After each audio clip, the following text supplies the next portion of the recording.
Houston Rockets versus Lakers, yan ang ating pag-uusapan. Final seconds. Bryant for the win. Bang! Nakabawi naman ang Lakers laban sa Houston Rockets at dahil nga ito sa clutch free throw ni LeBron para kunin ang panalo. Natapos nga ang laro sa score na 105-104. Isa na namang halimaw na performance mga idol ang ipinakita ni LeBron na literal na binuhat ang Los Angeles Lakers. Paano ba naman ay nakagawa ito ng 37.6 rebounds at 8 assists? Kaya tinutuo talaga ni LeBron ang sinabi niya na babawian niya daw ang Houston Rockets.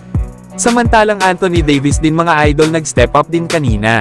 Meron lang naman itong 27 points, 10 rebounds, 3 assists at 1 block.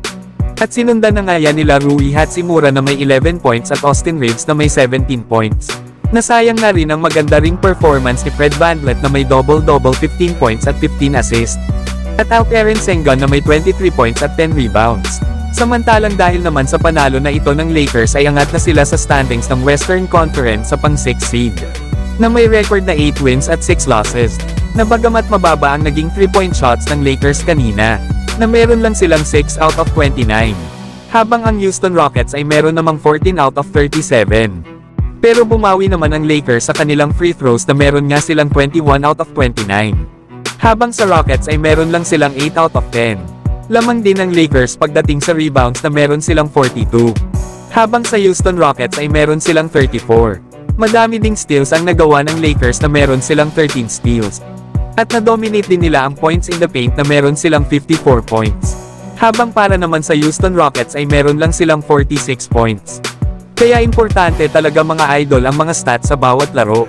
Dahil maaaring ito ang magdikta sa kalalabasan ng laban.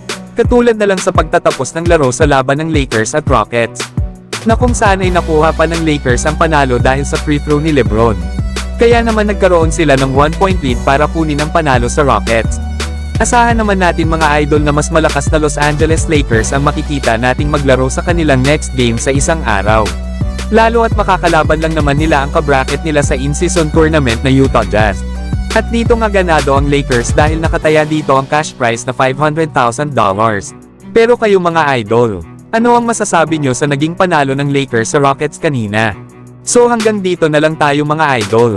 At wag nyo naman kalimutan mag-subscribe bilang pagsuporta.